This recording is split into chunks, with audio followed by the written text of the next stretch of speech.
Welcome to Tecmo Tuesday, and welcome to week number 16 of the 2006 Oakland Raiders season. We're getting to nut cutting time. These last two games are huge, mainly for the AFC West and the home field advantage, because, you look at it's not wrapped up or anything, if both Chargers and I lose, and then the Chiefs, for that matter, in the thick of it. Technically, the Broncos too. The Titans particularly could slip up and get the number one, but likely a bye. Everything is on the line there. So the difference between playing in round one and getting that bye is huge. We have the Baltimore Ravens up here next, and the Chargers are in there somewhere, Arizona. And not so sure. Yeah, 4-10.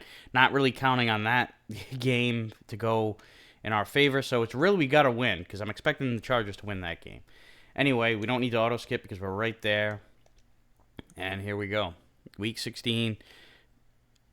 Massive game. This is also, I'm sure this is the game that Tuxedo Earth has circled on his calendar. That is his team. He also does Tecmo Tuesdays. Well, it's Tecmo Thursdays, playing as the Ravens. So shout out to him, and, check that channel out.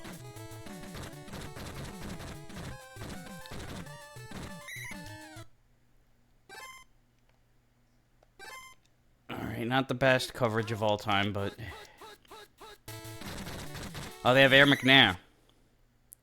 Forgot this was that, during that time where I'm pretty sure that the Ravens got the number one seed one year and got bounced out of the playoffs in the divisional round to Peyton Manning. I think it was in the the year that the Colts would go on to win their lone Super Bowl with Peyton.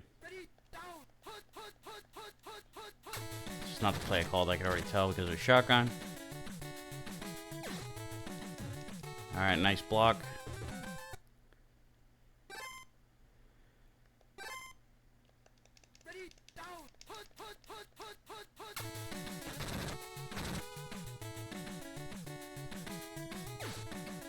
Alright, that one thankfully went out of bounds, because I was in a no man's land. I was like, I took on the role of I'm a fucking cornerback, and I took on the role of a safety in cover one. I'm like the only one back there, in between the two deep receivers, and I'm just gonna have to venture. Oh, come on!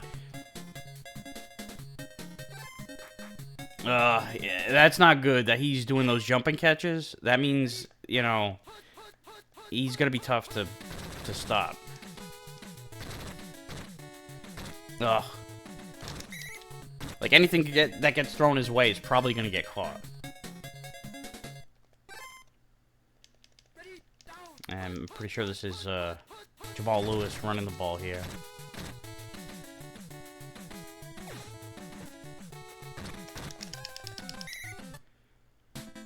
And now he's down. Well, that's going to be a tough one for them to recover from. Who is this Anderson?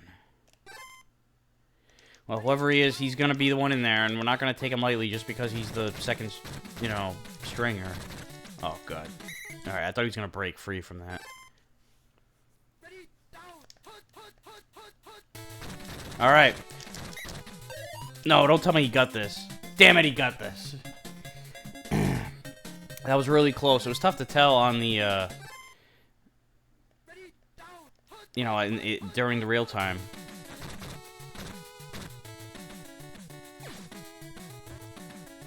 I didn't even, I hate when the user-controlled player dives on his own. It's like, what would that have done? I was way out of reach. It wasn't going to do anything. Oh, I got pushed. I had him wrapped up, and his teammate came and blasted me. Clearing the path for the end zone.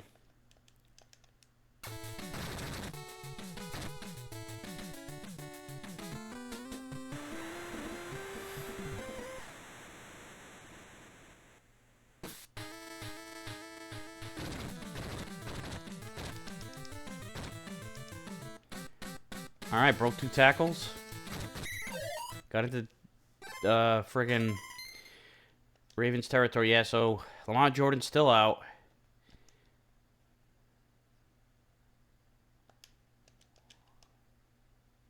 Yeah, definitely keeping Fargus in there.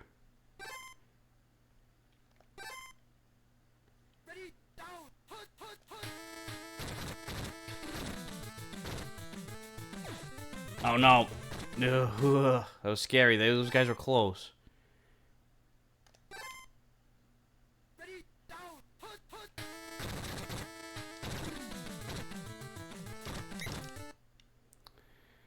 Alright, here we go.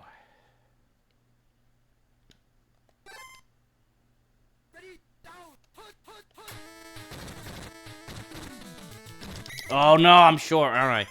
Oh boy.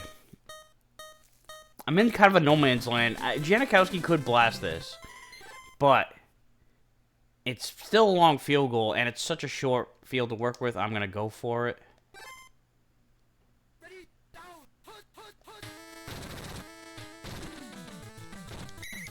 All right.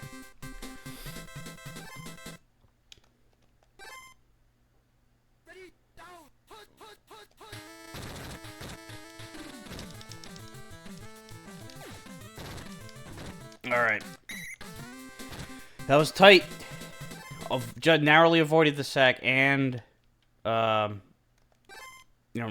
defender got in there just in time. It could have been an incompletion or a pick. Oh no.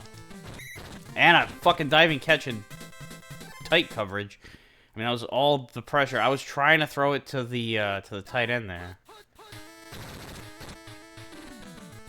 All right. We dodged a lot of bullets. That was, Oh, they've got a guy plowing through the line. I'm going to have to make sure I get these kicks off quick. And field goals are going to be a problem because the accuracy is way more important on field goals than extra points. You pretty much just have to kick it. You're going to get it doesn't matter where the arrow is on extra points. Unless your kicker stats are just so bad. It really doesn't matter. Alright, D, we gotta make a stop here.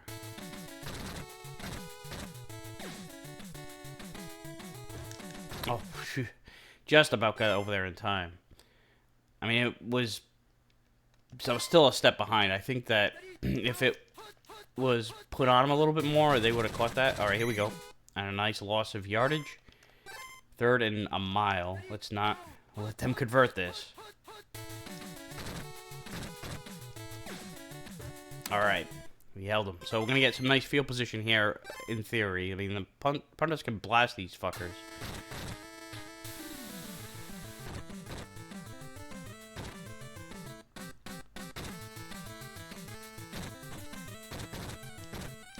Ah, fuck.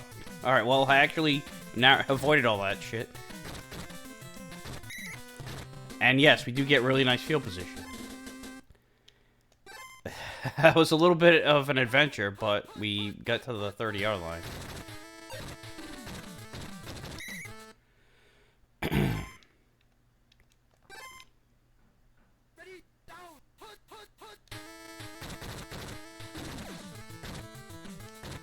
All right.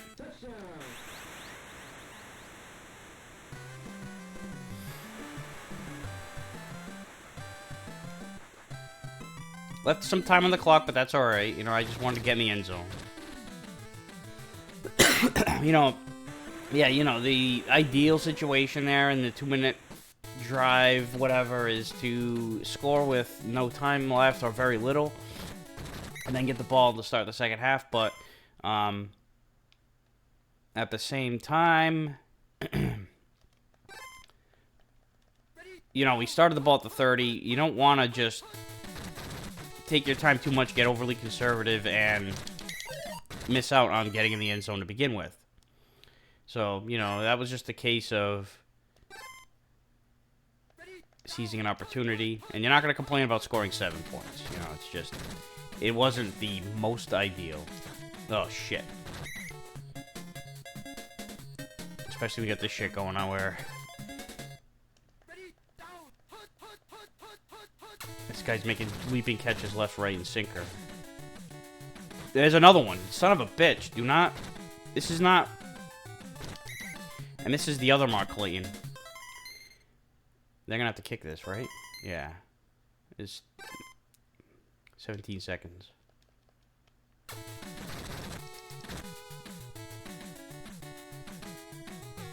Alright, so 14 to 10.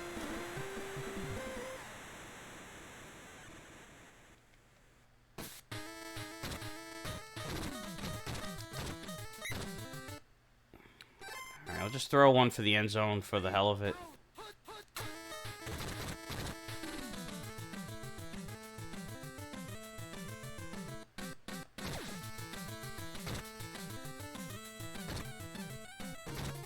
It's picked, but, you know, not one that really matters. So, very important drive coming up here.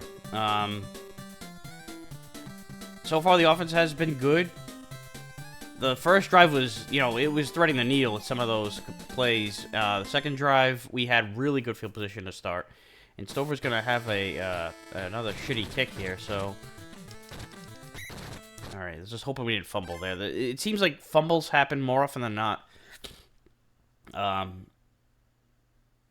kickoff return, punt returns are the most frequent place where it happens.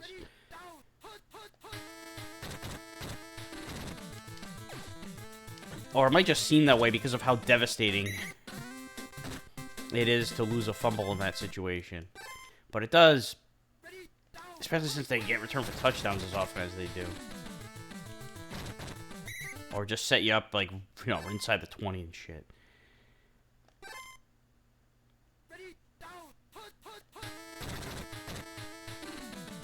Oh, fuck! Ray Lewis, how could it, you know, I said it to myself, I didn't want to say it out loud, that the play action might be a bad choice here because... we could go from second and short to third and long with a sack if they call the play. Alright. Ray Crockett with the clutch third down catch.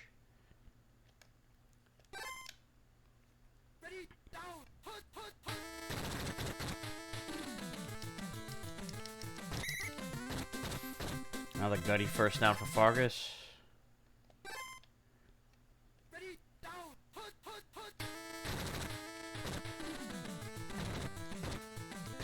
Nice job by the offensive line there. They don't always do well on that play, but they did that time.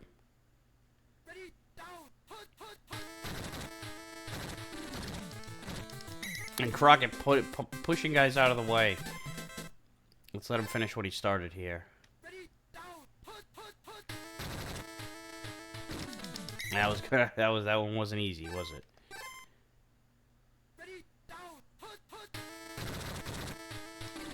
Alright. Nice comfortable 2-score lead here. The game is nowhere near over, but...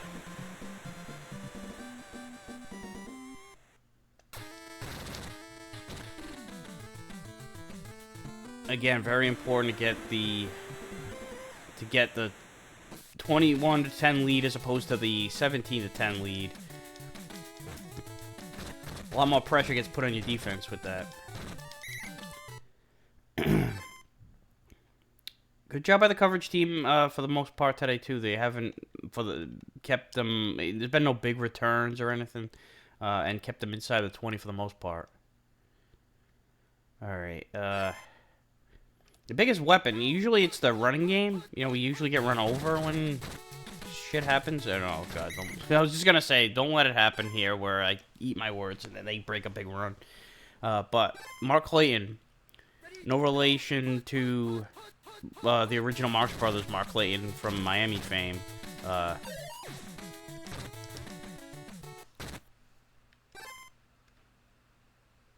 Has been the guy to defend. Help me double cover this fuck. Oh no, and when they do that, they go the other way, and thankfully, he overthrew him by a friggin' micro hair.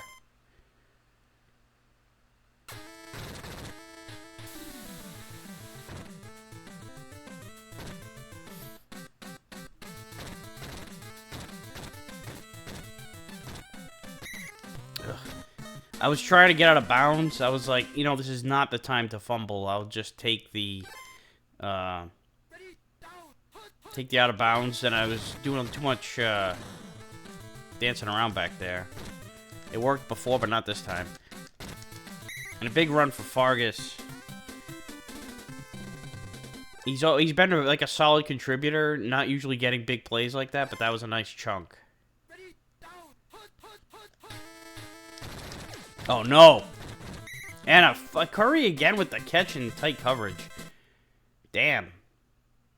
You know, those are huge because they could have easily been turnovers on 2 of those catches.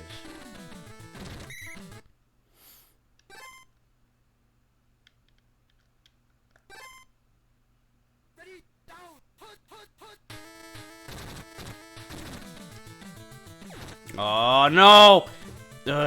What the hell was with that pass? I got redirected terribly.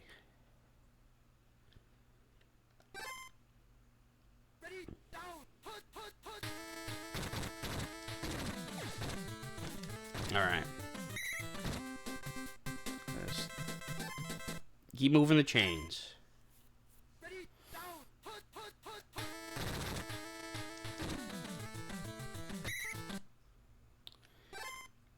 I don't like to let the time tick all the way down to the end until the 2-minute warning. Just because you can bleed out like an entire quarter if you really wanted to.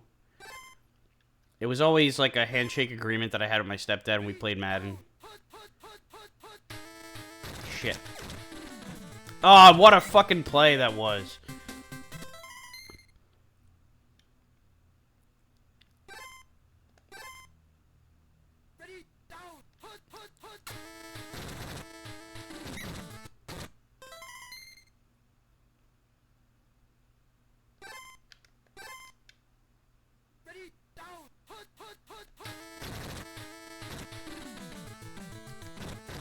I was gonna get run over and up the middle.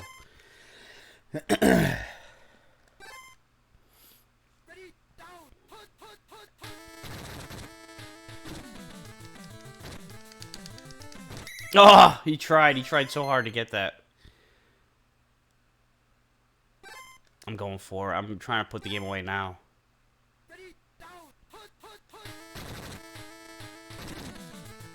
There we go. Because it's really, you know, if we do get stopped there, you know, they get the ball deep in their own territory and it's still a 2-score game. If I was up 17-10, no question, I'd be kicking that field goal. I'm not going to pull a Dan Campbell, go for it on every 4th down just for the fuck of it.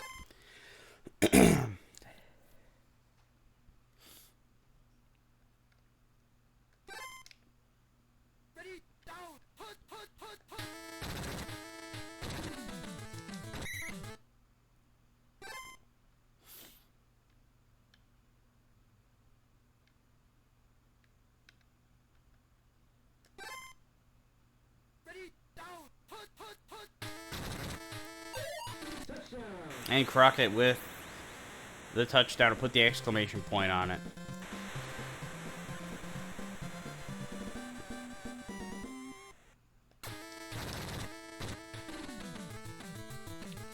Big thing about this game, too, was we didn't have to settle for field goals at any point. You know, there was a couple 4th down conversions, a couple times where we could have gone for the field goal. But under the circumstances, I chose not to. And they paid off.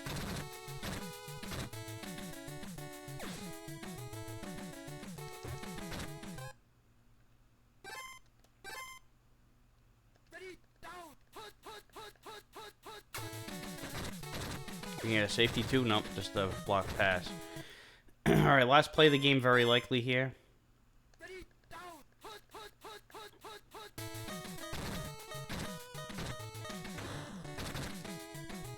Oh shit, ran right around me.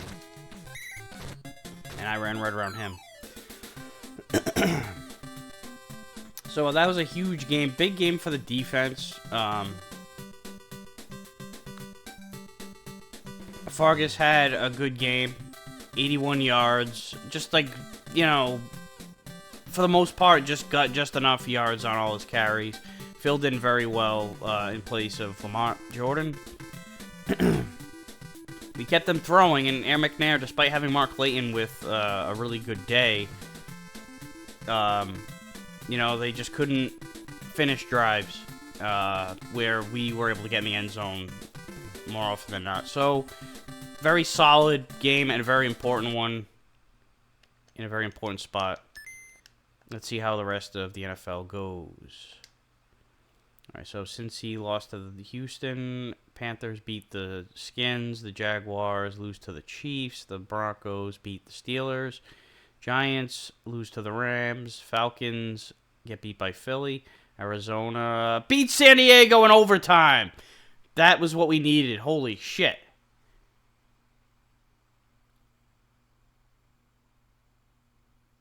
What a huge freaking upset win that changes the shape of things in our division. And yep, we are now in a three-way tie with the Chargers and the Chiefs. Anybody can win that division. Who are the other two teams playing? So Chargers are playing the Titans, who are also leading their division, and the Chiefs are playing the Patriots, who are amazingly in last place. This is a Tom Brady team and everything. I can't believe they're 4-11. If only that was real life. If only that was real life. But both in 2006 and in real life this year. I'm so fucking just tired of the Patriots. I don't care that they've had like a 5-year break away from being good. Anyway, enough rambling about real life shitty NFL. So yeah, just kind of cycling around the rest of the league. Saints have the NFC's number 1 seed. The Giants and Eagles are fighting for the top spot. That's all coming down to the wire. And then, yeah, so is the Seahawks and Rams. Titans are, and they're playing the Chargers, so that'll be a huge game. It could, if we were to lose, that could decide the number 1 seed right there, but it also could ruin things for the other if the Colts were to win, too, depending on the point differential situation. Yeah, because the Colts have a much bigger point differential than the Titans, so if they were to tie, Colts are going to take that. Now, as far as we're concerned, we have like a 71-point differential. The Chargers have like a 42 point. So aside from and the Chiefs are like, 34 points. So they're not going to beat us on point differential in all likelihood. So they need to win. Each of them needs to win, and they need us to lose. And we're also playing Buffalo, who are 8-7, and our game came right down to the wire with them the first time. I don't know why we're playing them again. This ROM is fucking weird, but it is what it is. We're just going to embrace the weirdness. And our game is way towards the end. We're going to find out everything else that happens and that is needed before our game even starts. So, hell, the Chiefs and Chargers could both lose, and we would be playing a game that we know isn't for... it could be for the top seed, but, we would essentially clinch... We would clinch a bye if those other two teams lose, because minus getting blown out in an incredible proportion, they need to surpass us. So the script has been flipped a little bit. Before, it was kind of the other way around, where we needed to, we're a game behind them, and we needed to win and have them lose. Sure enough, it happened. The Chargers got beat, and here we are, last game of the season, and a lot is on the line. Also, it's very likely we'll run into some of these teams in the playoffs. So, a lot of drama going on. This is what it's all about. Anyway, that's it for this week. This is got a huge Week 17 game coming up. Thanks for watching. I'll see you then.